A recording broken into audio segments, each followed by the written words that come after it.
प्यारे बच्चों, कक्षा 12 रसायन विज्ञान में हमको पढ़ना है अर्ध आयु काल। तो अर्ध आयु काल से पहले हम लोग अभिक्रिया की कोटि, शून्य कोटि की अभिक्रिया और प्रथम कोटि की अभिक्रिया और दोनों कोटि की अभिक्रिया के लिए हमने समाकलित वेग समीकरण ज्ञात किए थे। इसके बाद हमारा है अर्ध आयु काल। तो आइए देखते हैं अर्ध आयु काल होता क्या है। तो इसे मान लेते हैं कोई अभिकारक पदार्थ ए है और यह उत्पाद पदार्थ पी का निर्माण करता है। तो अगर कोई हमने अभिकारक ए लिया है तो अभिकारक को लेने के पश्चात क्या करते हैं, टी हाफ समय में, अर्थात इसके पदार्थ क्या हो, आधी समय में क्या हो। तो अगर हमने मान लेते हैं अभिकारक पदार्थ की मात्रा प्रारंभ में ए लिया है तो प्रारंभ में है तो ये तो आपका अभी अभिक्रिया शुरू होगा तो आपका 0 होगा। अगर बात करते हैं टी हाफ समय में, तो टी हाफ समय में जो प्रारंभिक मात्रा है इसका आधी मात्रा ही पूरा होता है और आधी मात्रा पूरा होगा तो जो हमको उत्पाद प्राप्त होगा वो भी हमको आधी मात्रा प्राप्त होगी। तो कहा जाता है जितने समय में कोई अभिकारक पदार्थ अपने प्रारंभिक पदार्थ का जितना भाग पूर्ण करता है वो उसका अर्ध आयु काल कहलाता है। और अर्ध आयु काल को हम टी हाफ से प्रदर्शित करते हैं।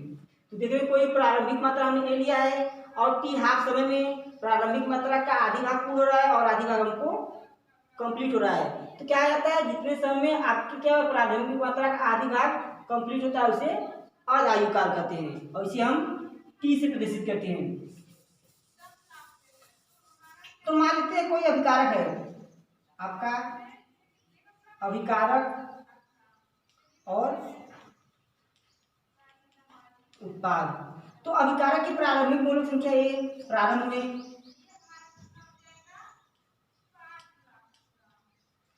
तो प्रारंभ में अभिक्रिया आपका शुरू नहीं हुआ है तो जो भी हमको उत्पाद प्राप्त होगा वो हमारा 0 होगा। तो क्या तो पुनः टी समय पश्चात या टी हाफ समय पश्चात, टी हाफ समय पश्चात जो प्रारंभिक मात्रा, आप देखिए समय आपका आधा हो रहा है तो जो इसका मात्रा होगा इसका आधी मात्रा ही निकलेगा अर्थात इसकी का आधी मात्रा। अब देखिए आधी मात्रा विघटित हो रहा है तो हमको जो उत्पाद प्राप्त होगा वो अभी हमको आधी मात्रा ही प्राप्त होगा अर्थात आधा मात्रा इधर और आधा मात्रा इधर जोड़ेंगे तो हमारा पूरी मात्रा एक के बराबर हो जाएगी। तो टी हाफ समय में हमारे जो प्रारंभिक मात्रा का है आधी भाग विघटित हो रहा है और आधी मात्रा हमको कंप्लीट हो रहा है। तो हमको प्रथम कोटि की अभिक्रिया से, प्रथम कोटि की अभिक्रिया से, तो प्रथम कोटि की अभिक्रिया कहता है K = 2.30303 upon T log base 10 A upon A minus x. तो अब देखिए जहां हमारा T टी हाफ, T बराबर हमारा T हाफ और A minus x equal to हमारा A/2। तो T बराबर T हाफ तथा A बराबर A माइनस यक्स बराबर A/2 इस समीकरण में रख दे। अगर इसको हम समीकरण 1 माने तो समीकरण 1 से, समीकरण 1 से अब इसका T और A माइनस एक्स का मान हम समीकरण में रखें तो हमको मिलता है K = 2.303 अपान, अब T बराबर कितना है, T हाफ है, T हाफ log बेस 10 एक मान तो अपने स्थान पे है बटे A माइनस एक्स के बराबर आपका है A/2। अगर इसको लिखना चाहें तो लिख सकते हैं K = 2.303 upon T half log base 10 A अपान, अब देखिए यह क्या होगा, 2 आपका ऊपर चला जाएगा अर्थात हो जाएगा × 2/A और ये A से A आपका कैंसिल हो जाएगा। तो K = 2.303 अपान T हाफ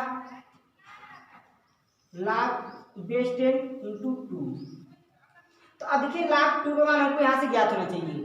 तो K बराबर 2.303 अपान टी हाफ। लाख 2 का मान होता है 0.3010। अब के इक्वल टू, अगर इसमें हम इसका गुणा करते हैं तो हमको मिलता है 0.693 अपान टी हाफ। ये आपका प्रथम कोटि की अभिक्रिया के लिए अर्ध आयुकाल तथा वेग स्थिरांक में आपका संबंध है। तो जहां टी हाफ अर्ध आयुकाल बराबर आपका टी हाफ, और आपका जो के है वेग स्थिरांक बराबर आपका के है।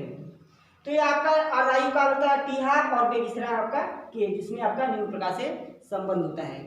तो इस पर आइए देखते हुए एक सवाल लेते हैं। कहा गया है एक प्रथम कोटि की अभिक्रिया का प्रारंभिक सांद्रता 100 सेकंड में आधी रह जाती है, तो अभिक्रिया के वेग स्थिरांक का मान ज्ञात कीजिए। तो अब देखिए हमको यहाँ दिया है प्रारंभिक सांद्रता का आधी रह जाती है और अभी समय दिया हमको 100 सेकेंड, अर्थात हमको टी हाफ बराबर हमको दिया है 100 सेकेंड। तो हमसे पूछ रहा है वेग स्थिरांक के बराबर क्या होगा। तो हम जानते हैं के इक्वल टू 0.693 भागे आपका टी हाफ। तो हमारा 0.693 भागे आपका टी हाफ का मान दिया हमारा 100 सेकेंड, आपका हो जाएगा 100। अगर इसको सिंप्लीफाई सरल करें तो हमारा 0.693 या इसको लिखना चाहें तो लिख सकते हैं 6.93 गुणे 10 के पावर 1 2 3 10 पावर -3 सेकेंड। आइए देखते हैं अगला सवाल।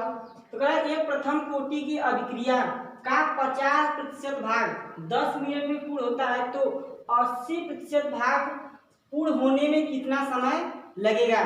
तो आइए हम देखते हैं प्रथम कोटि की अभिक्रिया से। तो हम जानते हैं प्रथम कोटि की अभिक्रिया के equal to 2.303 upon t log base 10 a upon a minus x.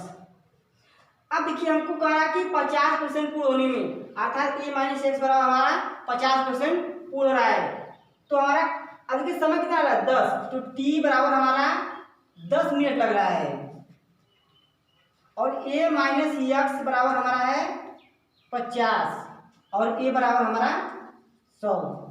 तो इन सभी का मान हम क्या करें, समीकरण रखें तो हमको मिलेगा कितना, के इक्वल टू 2.303 अपान टी का मान कितना है 10 मिनट, 10 इंटू log बेस 10 ए का मान कितना है 100 भागे ए माइनस एक्स आपका 50।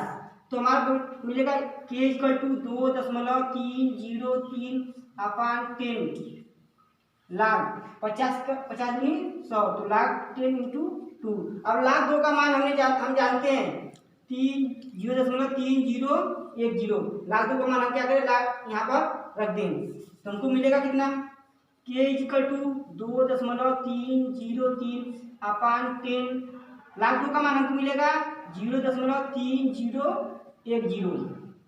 अगर इसको हम सरल करें तो हमको के इक्वल टू मिलेगा 0.0693। अब देखिए जो हमको के मिला है वो आपका वेग स्थिरांक का मान मिला है, अर्थात 50% पूर्ण होने में जो 10 मिनट समय लग रहा है उसके लिए हमको वेग स्थिरांक का मान मिला है। अब इसके लिए हमको दूसरी अभिक्रिया है जो कर रहा है वो 80% पूर्ण हो रहा है, तो 80% पूर्ण होने में हमको कितना समय लग रहा है, अर्थात उस अभिक्रिया के लिए हमको समय का मान पूछ रहा है। तो अब देखिए यहाँ से, अब देखिए पुनः हमारा ए बराबर 100 होगा और ए माइनस एक्स बराबर हमारा 20 होगा, और के बराबर हमने ज्ञात किया है, तो के का मान हमारा इतना आया है 0.0693। हमसे टी बराबर हमसे पूछ रहा है, तो टी का मान हमको ज्ञात करना है। तो तो हमारा समीकरण यही लगेगा k equal to 2.303 upon t log a upon a minus x. तो पुनः देखते हैं, तो k का मान हमको दिया है, तो k बराबर 2.303 अपान, अगर t का मान हमसे पूछ रहा है तो t को हम रख दे रहे हैं, और लाग k का मान हमको दिया है, k का मान यहाँ से 0.0693, टी का मान पूछ रहा है लाग बेस 10, ए का मान हमको दिया है 100 और ए माइनस एक्स का मान हमको दिया है 20। तो मिलेगा कितना हमको 0, या फिर टी बराबर इसको पक्षांतर कर दें तो मिलेगा 2.303 भागे 0.0693 इंटू लाग बेस 10। अब देखिए 20 से कम 20 बन जाए आपके 100, तो लाग आपका 5 होगा। तो टी इक्वल टू होगा 2.303 अपान 0.6063 इंटू जो लाग 5 का मान होता है आपका मान होता है 0.6990। और इसका हम आपस में गुणा करें और इसको सरल करें तो हमको मिलता है 22.13 मिनट, अर्थात 50% भाग पूर्ण होने में हमको 10 मिनट का समय लग रहा है और 80% पूर्ण होने में हमको 22.13 मिनट का समय लगेगा। इसके बाद हम अगले वीडियो पढ़ेंगे।